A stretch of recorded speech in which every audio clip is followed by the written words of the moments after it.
అందరికి నమస్కారం. నేను మీ శ్రీనివాస్. ఈరోజు ఈ వీడియోలో మనం రైల్వే ఎగ్జామ్స్ సంబంధించినటువంటి ప్రిపరేషన్‌లో భాగంగా 2014 నుంచి ఈ రోజు వరకు జరిగినటువంటి అన్ని రైల్వే ఎగ్జామ్స్‌లో అడిగినటువంటి ఎన్విరాన్మెంట్ యొక్క ప్రీవియస్ ఇయర్ క్వెషన్స్ యొక్క పార్ట్ 18 డిస్కస్ చేద్దాం. Let's get into hour video. ఈరోజు ఈ వీడియోలో మనం గ్రీన్ హౌస్ ఎఫెక్ట్ అనేటటువంటి డేటాని అయితే స్టార్ట్ చేయడం జరుగుతుంది. ఫస్ట్ మనం కాన్సెప్ట్ చూద్దాం. ఆ కాన్సెప్ట్ తర్వాత ఏం చేద్దాం నెక్స్ట్ పీవైక్యూస్ కూడా సాల్వ్ చేద్దాం. సో దీంట్లో మనకు 80+ క్వెషన్స్ అయితే రావడం జరిగింది. సో దీంట్లో మనం ఈరోజు 40 క్వెషన్స్ దాకా కవర్ చేద్దాం. రిమైనింగ్ క్వెషన్స్ అన్ని కూడా నెక్స్ట్ పార్ట్‌లో కంప్లీట్ చేసుకుంటే the majority topics of green house effect అనేది కూడా మనకు కంప్లీట్ అయిపోద్ది. ఆల్రెడీ మనకు ఓజోన్ అయిపోయింది. అండ్ దాంతో పాటు గ్రీన్ హౌస్ ఎఫెక్ట్ కూడా ఈ రోజుతోటి మనకు 90% అయిపోద్ది. మాక్సిమం క్వెషన్స్ రిపీటే ఉంటాయి కాబట్టి నెక్స్ట్ క్లాస్ కూడా ఇక అట్లా పైపైన లాగిచ్చేద్దాము. ఓకే. ఆ తర్వాత మనకిక అంత పెద్ద ఇంపార్టెంట్ టాపిక్స్ అయితే మనకి కనిపిస్తలేవు. కాకపోతే ఏందంటే మనం ఉన్నటువంటి సిలబస్ మొత్తాన్ని కంప్లీట్ చేద్దాం కాబట్టి అన్నిటిపైన కూడా ఒకసారి అయితే కమాండ్ తెచ్చుకునే ప్రయత్నం అయితే చేద్దాం. ఓకే. సో లేట్ చేయకుండా కాన్సెప్ట్‌లోకి వెళ్ళిపోదాం. ఓకే. సో ఇప్పుడు మనం స్టార్ట్ చేద్దాం. Global warming. Sir global warming అని రాసిర్రు. టైటిల్ మనకు గ్రీన్ హౌస్ ఎఫెక్ట్ అని రాసిర్రు. ఏంటి? రెండొకటే.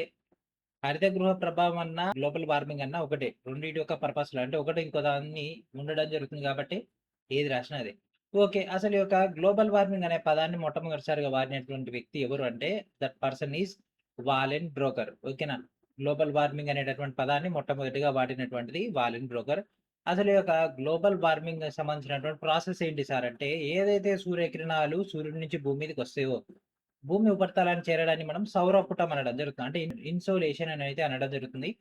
ఎప్పుడైతే ఆ యొక్క సౌరపుటం అనేది ఎక్కువగా వస్తుందో, అప్పుడు ఉష్ణోగ్రత కూడా పెరగడం జరుగుతుంది. అందుకే కదా ఉదయం పూట కంటే మధ్యాహ్నం ఉష్ణోగ్రత ఎక్కువగా ఉంటుంది. ఎప్పుడైతే సూర్యకిరణాలు భూమిపై పడతాయో, అవేం చేస్తాయి? ఒక సర్ఫేస్ తీసుకుంటే దానిపైన కాంతి పడ్డప్పుడు ఏమైద్దండి? రిఫ్లెక్ట్ అవుతుంది గదా! మనం ఆల్రెడీ ఫిజిక్స్‌లో డిస్కస్ చేసుకున్నాం. లైట్ అనేటటువంటి టాపిక్‌లో. రిఫ్లెక్ట్ అవుతుంది. సో, ఇక రిఫ్లెక్ట్ అయ్యేటటువంటి దాన్ని మనం ఆల్బిడో అని అంటాం. ఆల్బిడో. ఓకే. సో, ఆల్బిడో అనడం జరుగుతుంది. అయితే ఆల్బిడో దాన్ని మనం ఎట్లా సూచిస్తామంటే 0-1 స్కేల్‌లో సూచించడం జరుగుతుంది. ఓకే. సో, 0 ఉంటేనేమో బ్లాక్ అని, 1 ఉంటేనేమో వైట్ అని, అండ్ రిమైనింగ్ అన్నీ గూడా మనకు 0.1, 0.2 అట్లా 0.99 వరకు మనకి ఇందులో డేటా అనేది చూపించడం జరుగుతుంది. అంటే వైట్ అంటేనేమో పూర్తిగా పడ్డ 100% 100% రిఫ్లెక్ట్ చేస్తది. 0 అంటేనేమో పడ్డ 100%కి 100% అదే గ్రాస్ప్ చేసుకుంటే బయటికేం పంపదు. ఓకే. దీన్ని మనం ఆల్బిడో అని అంటాం. ఓకేనా? భూమి అనేది సగటుగా 0.31 ఆల్బిడో ఉంటుంది. రిమైనింగ్ అంతా ఏంటి? గ్రాస్ప్ చేసుకుంటది. అదే ఆకు రాల్చేటటువంటి అడవుల్లో గనక తీసుకుంటే 0.15% నుంచి 0.18% వరకైతే ఉండడం జరుగుతుంది. అదే ఎడారిలో గనక తీసుకుంటే 0.4%. 0.4 అంటే 40 అనుకోండి. 40% వరకు మనకి ఒక ఆల్బిడో అయితే ఉండడం జరుగుతుంది. ఓకే. సో, సూర్యుడి నుంచి వచ్చేటటువంటి తరంగాలు అధిక శక్తివంతమైనటువంటి స్వల్ప తరంగ దైర్ఘ్యం అంటే షార్ట్ వేవ్ రేడియేషన్ ఉండడం వల్ల అంటే యూవీ కిరణాలు గాని, దృష్టి కాంతి అంటే మనకు కనిపించేటటువంటి వైట్ లైట్ గాని, నియర్ ఇన్‌ఫ్రారెడ్ రేస్ గాని ఇవన్నీ గూడా మన దాంట్లో ఉంటాయి. దాంట్లో కొంత భాగాన్ని భూమి శోషించుకుంటది. ఎందుకంటే మన యొక్క జీవక్రియలకు అవసరము. అండ్ దాంతో పాటు మిగిలిన వాటిని పరారుణం అయితే చేయడం జరుగుతుంది. అంటే బయటికి ఈ యొక్క రేడియేషన్ రూపంలో మనమైతే పంపించడం జరుగుతుంది. అదంతా గూడా ఎక్కడికెళ్తుంది? వాతావరణంలోకి వెళ్తుంది. కాబట్టి మనం స్పేస్ నుంచి చూసినప్పుడు ఆ రిఫ్లెక్ట్ అయినటువంటి లైట్‌ని మనం గమనిస్తాం కాబట్టి భూమి అనేది మనకు నీలి రంగులో కనిపిస్తుంది. అంతరిక్షం నుంచి చూసినప్పుడు. ఓకే. ఈ పరావర్తన కాంతిని వాతావరణంలో అధిక మొత్తంలో ఉన్నటువంటి ఏంటి అండి CO2, CH4, N2O, SF6, HFC and CFC. So, ఇవి ఏదైతే ఉన్నాయో అంటే క్లోరోఫ్లోరో కార్బన్స్ ఇవి గూడా ఇక్కడ మనకి ఇన్వాల్వ్ అయితాయి. అండ్ వీటితో పాటు water vapour. Water vapour. So, ఇవన్నీ కలిసి ఏం చేస్తాయంటే, భూమి యొక్క వాతావరణంలోనే స్ట్రక్ అయ్యే విధంగా చేయడం జరుగుతుంది. ఆ స్ట్రక్ అయినప్పుడు ఏమైద్ది? ఏదైతే బయటికెళ్ళిపోవాలనో, ఎళ్ళిపోకుండా ఈ వాతావరణంలో ఉండడం వల్ల ఇక్కడ ఏమైద్ది? ఎట్లయితే ఒక గిన్నెలో నీళ్లు పోసినామండి, మూత పెట్టినాం, కిందంగా మంట పెట్టినాం. ఏమవుద్ది? ఇది హీట్ అయితది. అంతే గదా! ఎప్పుడైతే ఈ పైన మూత తీసేస్తామో ఇదంతా ఎవాపరేట్ అయిపోద్ది. అప్పుడది కూలింగ్ అనే అయ్యే అవకాశం ఉంటది. లేదా ఎక్కువ టెంపరేచర్ కాదు. ఎప్పుడైతే మూత పెడతామో అప్పుడు ఏమైద్ది? తొందరగా ఆ వేడి అనేది రావడం జరుగుతుంది. సేమ్ ఇక్కడ గూడా అంతే. భూమి పైన ఇదొక ఆర్టిఫిషియల్‌గా ఒక మూత లెక్క ఏర్పడతది. ఎందుకంటే ఈ యొక్క CO2, CH4, N2O, SF6, HFC, CFC, water vapour ఇదంతా గూడా ఆ యొక్క హీట్‌ని అబ్జర్వ్ చేసుకుంటాయి. సో, దాన్నే మనం ఏమంటామంటే గ్లోబల్ వార్మింగ్ అనడం జరుగుతుంది. ఓకేనా? సో, ఇది అసలు యాక్చువల్ కాన్సెప్ట్. సో, పైన మనం చెప్పుకున్నటువంటి గ్యాసెస్ అన్నిటిని గూడా మనం హీట్ ట్రాపింగ్ గ్యాసెస్ అనేది అనడం జరుగుతుంది. అండ్ ప్రపంచంలోనే అత్యధికంగా గ్రీన్ గ్యాసెస్ విడుదల చేసేది అమెరికా. ఎంత శాతం? దాదాపుగా 25%. ఒక్కొక్క దాని గురించి ఇండివిడ్యువల్ డిస్కస్ చేసుకొని మనం క్వెషన్స్‌లోకెళ్ళిపోదాం. దాంతో మనకి ఒక చాప్టర్ అయిపోతుంది. సో ఫస్ట్ వచ్చేసరికి కార్బన్ డయాక్సైడ్. కార్బన్ డయాక్సైడ్ గనక తీసుకుంటే ఇది మన గ్లోబల్ వార్మింగ్ కారణమైనటువంటి ప్రధానమైనటువంటి వాయువు. ఇది మనకు ఎంత నష్టం చేస్తుందంటే దాదాపుగా 72% మనకైతే నష్టంలో ఇదే ప్రధాన పాత్ర పోషిస్తుంది. సో 1750 అంటే మనకి ఒక పారిశ్రామిక విప్లవం అయ్యి స్టార్ట్ గాకముందు భూమిపైన CO2 వాల్యూస్ అనేవి 280 పీపీఎంగా ఉండేవి. ఎంత అండి? 280 పీపీఎంగా ఉండేది. మరి ప్రెజెంట్ ఎంతుంది సార్ అంటే ఇది దాదాపుగా 410 దాకా ఎళ్ళిపోయింది. ఓకేనా? ఆ రేంజ్ దాకా ఎళ్ళిపోయింది. అంటే యాక్చువల్ 408, 409 ఆ రేంజ్‌లో ఉంటది. దాదాపుగా 130 దాకా మనకు వేరియేషన్ కనిపిస్తుంది. సో దీనివల్ల టెంపరేచర్స్ అనేవి ఎక్కువగా అవ్వడం జరుగుతుంది. ప్రతి సంవత్సరం కూడా ఈ యొక్క గ్రీన్ హౌస్ గ్యాస్ బులెటిన్ అనేది విడుదలవుతుంది. ఆ యొక్క బులెటిన్ విడుదల చేసేది ప్రపంచ వాతావరణ సంస్థ. అండ్ నెక్స్ట్ వచ్చేసరికి CH4. CH4 అంటే మీథేన్. ఇది తడి భూముల్లో, వరి పంట పొలాల్లో, జంతు వ్యర్థాల్లో ఇదంతా విడుదలైతే దీన్నేమంటారంటే మార్ష్ వాయువు అనడం జరుగుతుంది. అండ్ ఇది ఎక్కువగా గ్రీన్ హౌస్ దాంట్లో మనకు 21% ఇంపాక్ట్ చూపిస్తుంది. ఒక మీథేన్ అనేది. అండ్ మేజర్‌గా చిత్తడి నేలలకు అతి పెద్ద వనరు ఈ యొక్క మీథేన్ అనేది. అండ్ అదే విధంగా మన ప్రపంచవ్యాప్తంగా వ్యవసాయ రంగం ఎక్కువగా ఏం చేస్తుంది? మీథేన్ విడుదల చేస్తుంటుంది. ఓకే. అండ్ నెక్స్ట్ వచ్చేసరికి N2O. N2O అని మనం ఏమంటామంటే లాఫింగ్ గ్యాస్ అని కూడా అనడం జరుగుతుంది. ఇది సముద్రాలు, మృత్తికలు, ఎరువుల్లో ఇదైతే ఉండడం జరుగుతుంది N2O. అండ్ నెక్స్ట్ వచ్చేసరికి SF6 అండ్ దాంతో పాటు HFC. ఈ 2 కూడా రిఫ్రిజిరెంట్స్ నుంచి విడుదలైతాయి. ఎందుకంటే ఇవి హైడ్రో ఫ్లోరో కార్బన్స్. అండ్ నెక్స్ట్ వచ్చేసరికి ఓజోన్ కూడా మనకి ఇక్కడ ఇంపాక్ట్ చూపిస్తది. ఇది అతి నిర్లోహితమైనటువంటి కిరణాలను పరారుణ కిరణాన్ని శోషించుకుంటది. ఫ్లోరో కార్బన్స్ కూడా అదే పని చేస్తుంది. అండ్ నెక్స్ట్ వచ్చేసరికి వాటర్ వేపర్. వాటర్ వేపర్ కనుక తీసుకున్నట్లయితే గ్లోబల్ వార్మింగ్‌కి అతిపెద్ద కారణం. ఎందుకంటే నీటి ఆవిరి ఏం చేస్తుంది? హీట్‌ని అబ్జర్వ్ చేసుకుంటది. అదే పెద్ద సమస్య. అండ్ దీంతో పాటు ఇంకా కొద్దిగా మైన్యూట్‌గా ఇంపాక్ట్ చూపించేది black carbon, next brown carbon. Black carbon గనక తీసుకున్నట్లయితే ఇదొక ఘనరూప రేణువు లేదా ఏరోజాల్. దీన్ని మనం సూట్ అంటే మసి అని కూడా పిలుస్తూ ఉంటాం. ఇది జీవ వ్యర్థాలు, శిలాజ ఇంధనాల యొక్క దహనం వల్ల విడుదలైతది. ఎప్పుడైతే పంటలు కోసిన తర్వాత ఆ వేస్టేజ్ ఏదైతే ఉంటదో దాన్ని దహనం చేస్తారు గదా!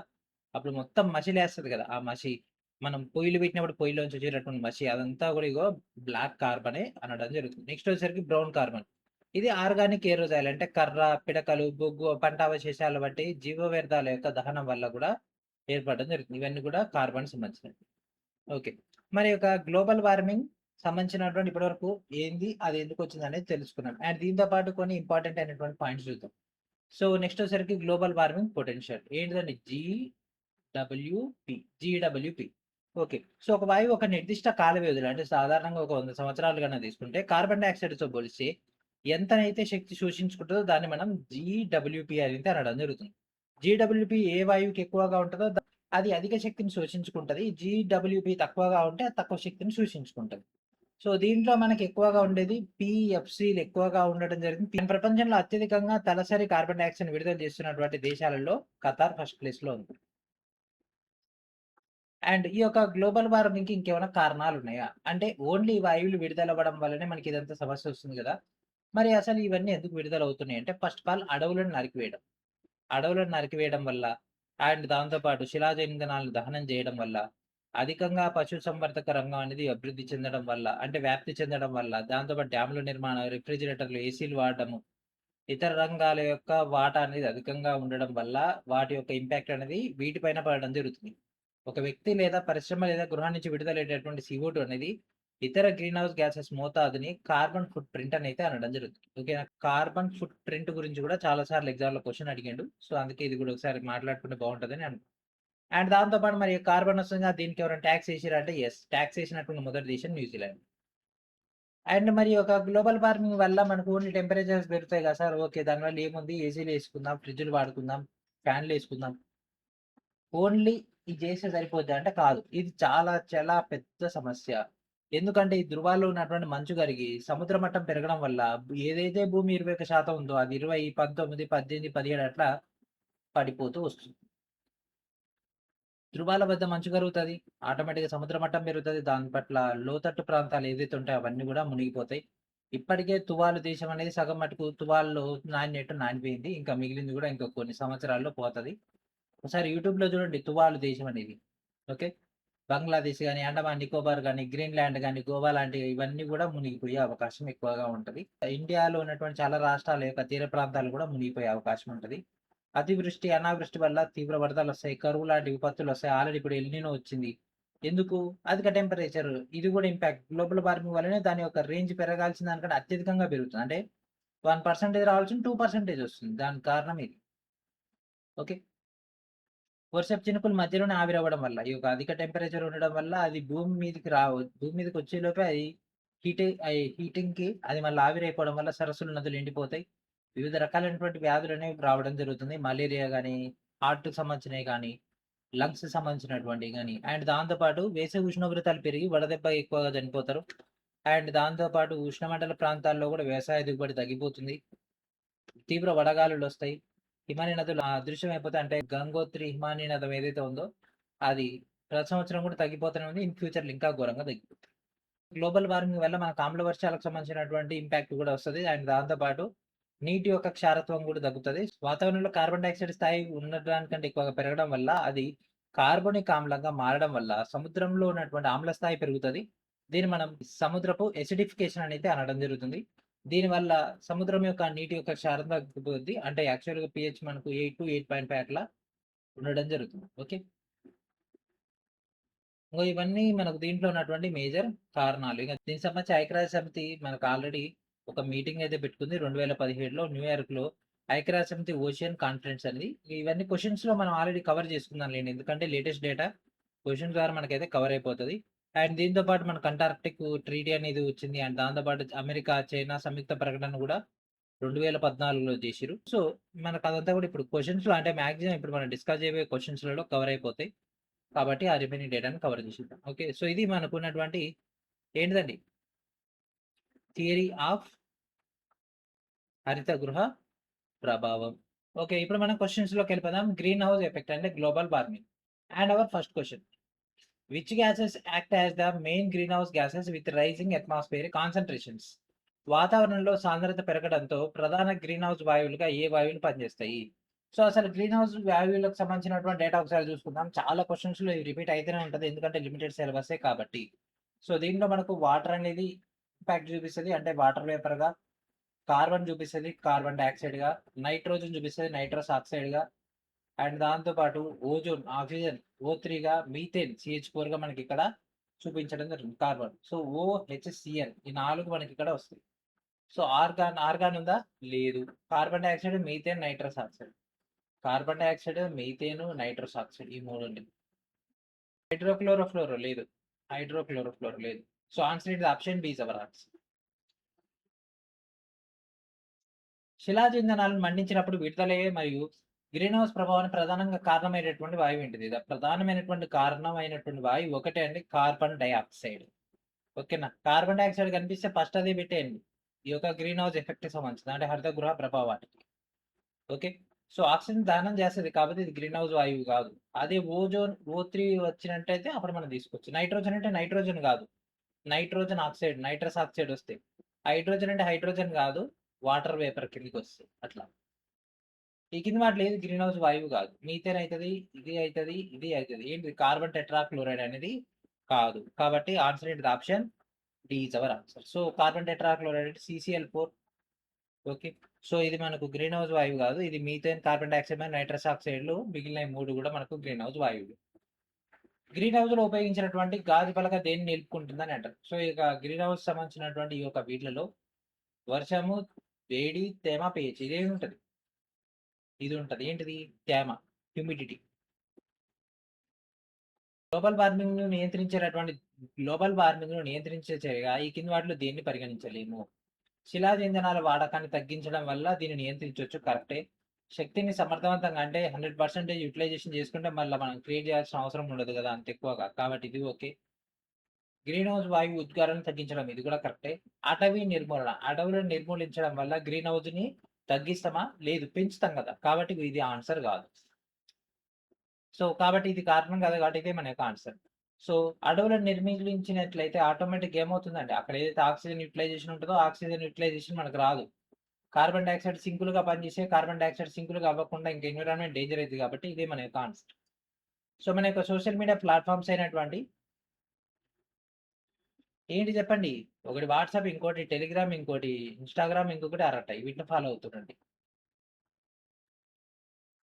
నెక్స్ట్ కార్బన్ డయాక్సైడ్, సిఎఫ్సిలు మరియు ఇతర కాలుష్య కారకాల యొక్క స్థాయిలు పెరగడం వల్ల కలిగేటటువంటి గ్రీన్ హౌస్ ప్రభావం కారణంగా భూమి వాతావరణం యొక్క సగటు ఉష్ణోగ్రత క్రమంగా పెరిగేటటువంటి ప్రక్రియని కింది వాటిలో ఏ పదం చూపిస్తుంది?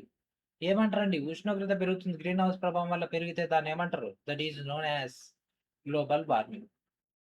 గ్రీన్ హౌస్ ఎఫెక్ట్ వల్ల వచ్చేదాన్ని గ్లోబల్ వార్మింగ్ అని అంటారు. సో దీంట్లో ఏమేమి చూపిస్తున్నాయి ప్రభావాలు?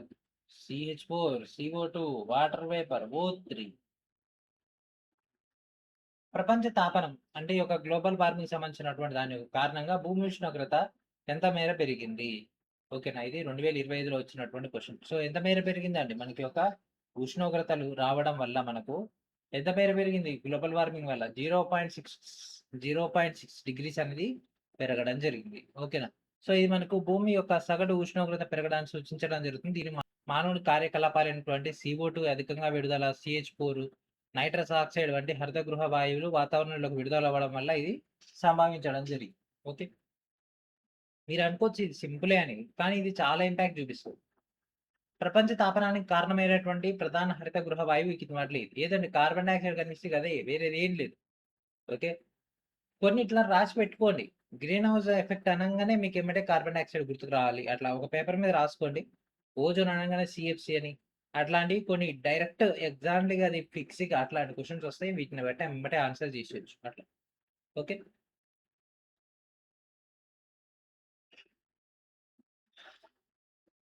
ప్రపంచ తాపనం కారణంగా నీటి ఉష్ణోగ్రత పెరిగినట్లయితే సమశీతోష్ణ జలాల్లో నివసించేటటువంటి బ్యాక్టీరియా సమూహంలోని కొన్ని రకాలు మనుగడ సాగించి మరింత వృద్ధి చెందడానికి కింది వాటిలో ఏది కారణం అవుతుంది? లేదా ఏది సహాయపడుతుంది? సో ఆ విధంగా సహాయపడేటటువంటిది పవనాన్ని, శీతలాన్ని, నీటిని, వేటిని. ఇంకో వేటినే. ఎందుకంటే మన కాన్సెప్టే గ్లోబల్ వార్మింగ్ గదా! వార్మింగ్ అంటే హీటింగ్ గదా! సో హీటింగ్‌కి సంబంధించినటువంటి బాక్టీరియా ఎట్లుండాలి? అయి వాటి యొక్క మనుగడ సాగించాలంటే హీట్‌ని తట్టుకునేటట్టు ఉండాలి. ఈ కింది వాటిలో CFCలను ఉపయోగించరు. అగ్నిమాపక యంత్రాలు, ఫైర్ ఎక్స్టింగ్విషర్‌లో ఉపయోగిస్తారు. ఏరోజాల్స్‌లో ఉంటాయి, రిఫ్రిజిరేటర్‌లో ఉంటాయి. గ్రైండర్‌లో ఉంటదా? గ్రైండర్‌లో, మిక్సీలో ఉండదు. కాబట్టి answer option B is our answer. Which of the following statement is incorrect? ఈ కింది వాటిలో ఏ వాక్యం అనేది తప్పు? ఓకే. సో ఏది తప్పయింది? ఒకసారి చదవండి. మొత్తం చదివి ఆన్సర్ చెప్పండి ఏమైద్ది? ప్రజలు తమ స్వప్రయోజనానికి ప్రాధాన్యతనిస్తూ వ్యవహరిస్తారని మనం అంగీకరించాలి. ఇది కరెక్టే గదా! ఎవరిది వాడే చూసుకుంటాడు. పక్కనోడి గురించి ఎందుకు చూస్తాడు? పర్యావరణం ఎటుపోతే నాకెందుకని అంటాడు. సహజ వనరుల యొక్క సుస్థిర నిర్వహణ ఒక సులభమైనటువంటి పని. అస్సలే గాదు. One of the complicated one. ఎందుకంటే ఒకటి ఇంకో దాన్ని ఇంపాక్ట్ చూపిస్తది. శిలాజ ఇంధనాలైనటువంటి బొగ్గు మరియు పెట్రోలియం చివరికి తరిగిపోతాయి. యెస్. ఎందుకంటే ఇది ఫిక్స్‌డ్ డేటా గదా! అంటే లిమిటెడే ఉంటది. అన్‌లిమిటెడ్ గాదిది. శిలాజ ఇంధనాల దహనం మన పర్యావరణాన్ని కలుషితం చేస్తుంది. మనం ఈ వనరులతో వివేకంగా ఉపయోగించుకోవాలి. యెస్. ఇది కూడా కరెక్టే. ఎట్లాగో ఇది నాశనం చేస్తది. కాపోతే వీటిని మనం వివేకంతో ఉపయోగించుకోవాలి. యెస్. కరెక్టే. సో ఆన్సర్ ఏంటి? దాని option B is our answer. ఇదే. ఏది తప్పండి ఇది. ఇది చాలా కష్టమైనటువంటి పని ఇది. ఈ కింది వాటిలో గ్రీన్ హౌస్ వాయువుకు ఉదాహరణ ఏంటిది? గ్రీన్ హౌస్ వాయువు అనంగానే మనకు గుర్తుకు రావాల్సింది ఇదే కార్బన్ డయాక్సైడ్. కార్బన్ డయాక్సైడ్ అనేటటువంటిది.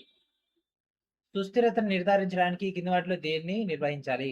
సస్టైనబిలిటీకి సంబంధించినటువంటి దాంట్లో గనక తీసుకుంటే పంట రకాల, సహజ వనరుల, లేకపోతే మనం గనుల తవ్వకం యొక్క ఉప ఉత్పత్తుల, పరిశ్రమల. సో దేన్ని ఉపయోగించాలి చెప్పండి? సహజ వనరులు, నేచురల్ రిసోర్సెస్ మనం ఎక్కడ ఉపయోగించాలి? ఓకే. ఈ కింది వాటిలో ఏది ప్రపంచ ఉష్ణోగ్రత పెరుగుదలకు అంటే గ్లోబల్ వార్మింగ్‌కు దారితీస్తుంది? గ్లోబల్ వార్మింగ్‌కు దారి తీసేటటువంటిది చెప్పాలి. వెంటనే ఆన్సర్ చెప్పాలి. ఓజోన్ స్థాయిలు పెరిగినట్లయితే ఇది ఓకే. ఓజోన్ స్థాయి పెరిగితే ఓజోన్ పొర పెరుగుతది. దానివల్ల మనకి ఇంపాక్ట్ ఎందుకొస్తది? ఇది మనకు స్ట్రాటోస్ఫియర్‌లో ఉంటది. గాలిలో CO2 శాతం పెరగడం. సో ఇగో ఇది. గాలిలో CO2 పెరిగితే డేంజర్ అయిద్ది. అడవులను పెంచితే CO2 తగ్గిపోద్ది. ప్లాస్టిక్ వ్యర్థాలు పోగైతే కాలుష్యం అంటే పొల్యూషన్ పెరుగుతది. కాబట్టి ఇదే answer. Option B is our answer. నేను గ్యాప్ ఇచ్చింది మీరు ఆలోచిస్తారని. ఓకే.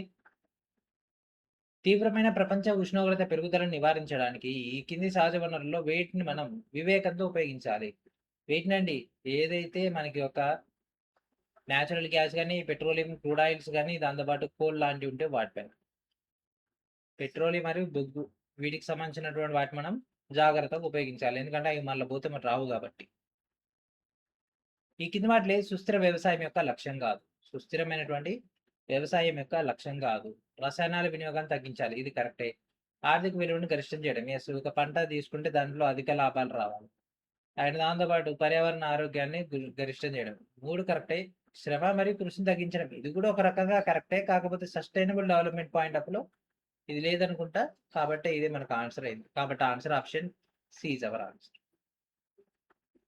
ఈ కింది వాటిలో ఏది ప్రపంచ తాపనానికి అంటే గ్లోబల్ వార్మింగ్‌కి పరిష్కారం కాదు? శిలాజ ఇంధనాల వినియోగాలు తగ్గించడం ఇది కరెక్టే. అధిక చెట్లను నాటడం ఇది ఓకే.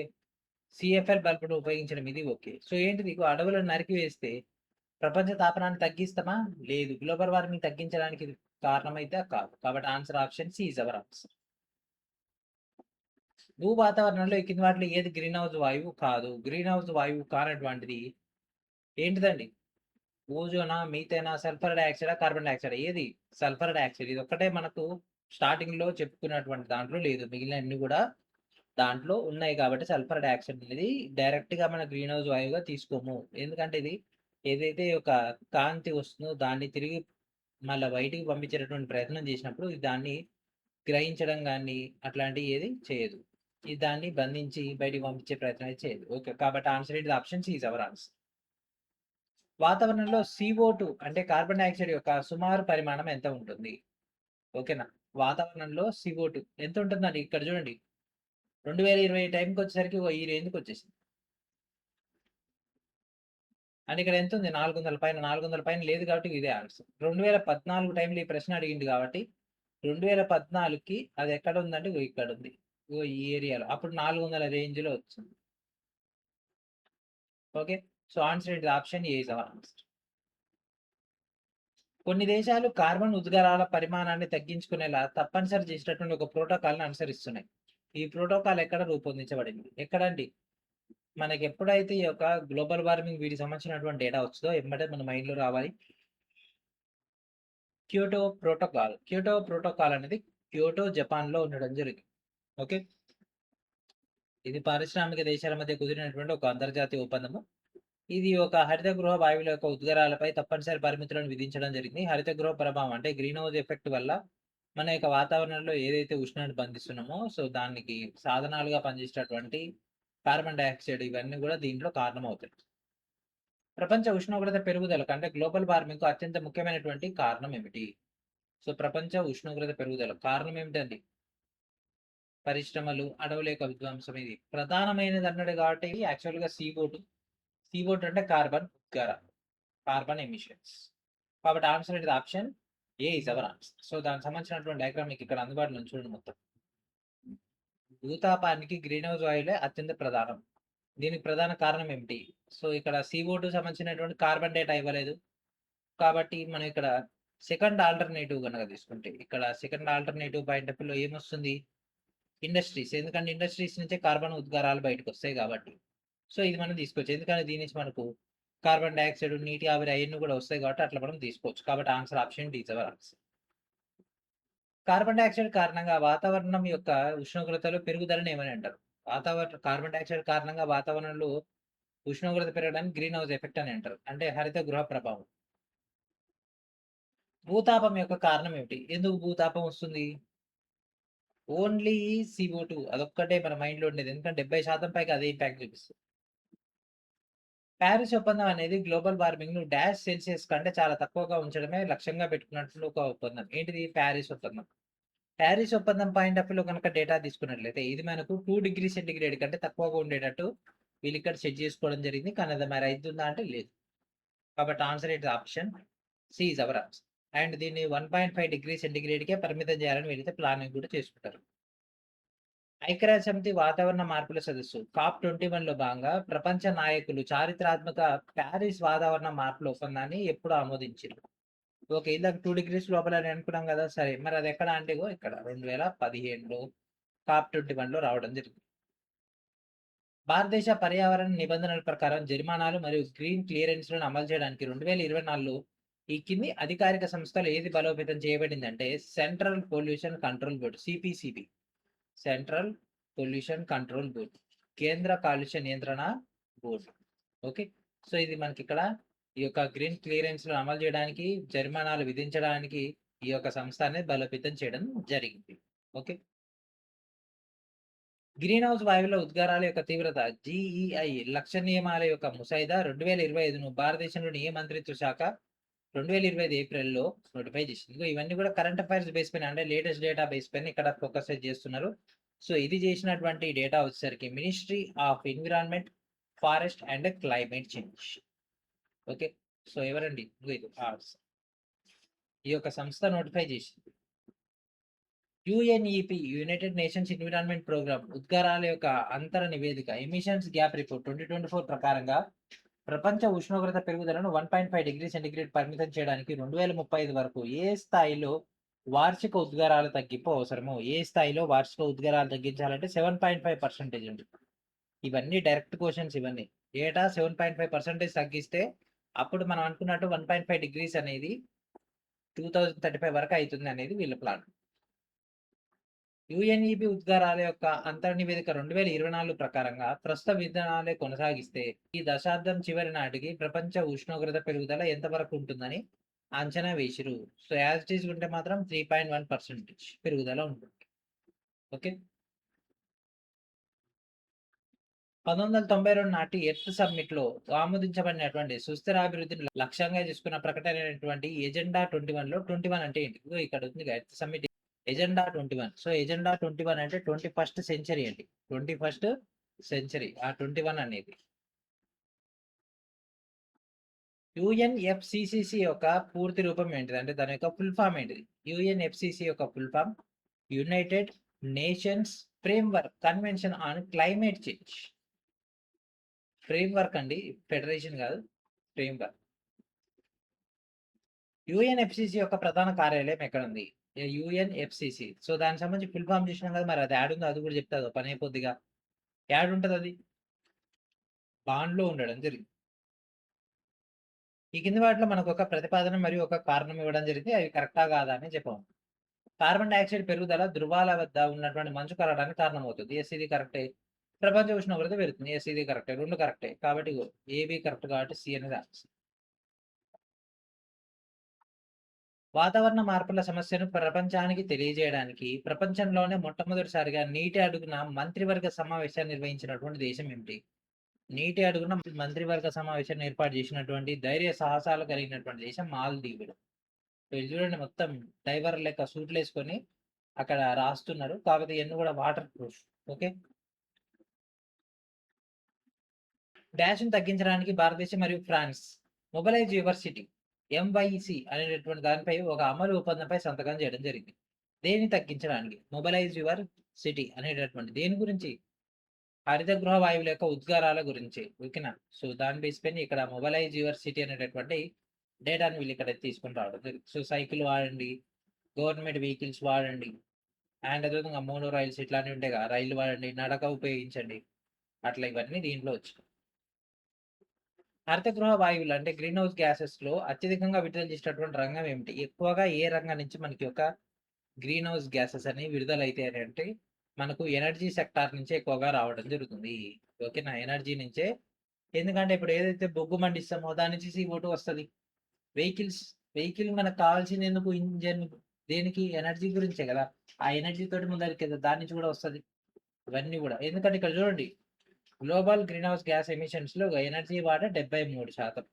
మిగిలిన అన్ని కలుపుకుంటే మనకి ఎంత ఉంటుంది? 27%. ఓకే. హరిత గృహ ప్రభావానికి కారణమైనటువంటి రసాయనాలు లేదా వాయువులు కింది వాటిలో ఏమున్నాయి? ఓకే. ఏముంది? ఇగో ఎన్ని ఉన్నాయి. వీడియో స్టార్టింగ్ లో మనం చెప్పినటువంటి ఎన్ని ఉన్నాయి. కాబట్టి ఆ ఎన్ని దేంట్లో ఉన్నాయో ఆన్సర్ చెప్పండి. దేంట్లో ఉన్నాయి? వాటర్ వేపర్ ఓటు కాదు. ఓటు లేదు, ఇక్కడ లేదు. SO2 కాదు.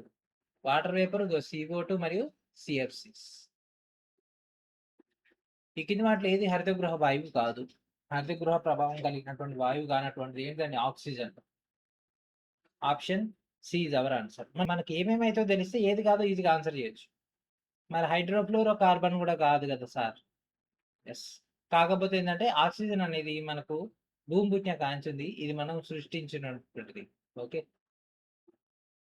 ఈ కింది వాటిలో ఏది ఆర్కిటిక్ గ్రీనింగ్?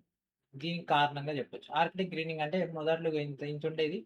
థర్మోఫ్రాస్ట్ మెల్ట్ అయిపోవడం వల్ల సహజంగా కింద ఉన్నటువంటి భూమి పైన ఏర్పడినటువంటి భూమి రెండు కలిసిపోతాయి. దానివల్ల ఇక్కడ మనకు మొక్కలనేవి జీవిస్తాయి. అంటే ఏమైతుంది అక్కడ ఆర్కిటిక్‌లో ఐస్ అనేది కరిగిపోయింది. ఐస్ కరిగిపోవడానికి కారణం ఏంటిది? గ్లోబల్ వార్మింగే గదా! ఐస్ అనేది మొత్తం ఆగమాగం చేస్తే ఏమైద్ది? ఐస్ పోయింది. ఐస్ అంతా ఏమైపోయింది సార్? నీళ్ళలో కలిసిపోయింది. నీళ్ళలో కలిసిపోయినప్పుడు ఏమైద్ది? నీటి మట్టాలు పెరుగుతాయి. ఓకే. అంటే ఎవడైతే గొయ్యి తీస్తుండో వానితో పాటు వాని తర్వాత జనరేషన్ మొత్తం గూడా అదే గోతిలో కప్పబడిపోతారు. సో, ఆన్సర్ ఏంటిది? Option D is our answer. So, question number 40 వరకు ఈ వీడియోలో కంప్లీట్ చేద్దాం. క్వెషన్ నంబర్ 41 కాంచి రిమైనింగ్ క్వెషన్స్ అన్ని కూడా నెక్స్ట్ వీడియోలో డిస్కస్ చేద్దాం. ఓకేనా? సో, ఇది ఫ్రెండ్స్ ఈ రోజు వీడియో. నెక్స్ట్ వీడియోలో మనం క్వెషన్ నంబర్ 41తో కలుద్దాం. And thanks friends. Thanks for watching.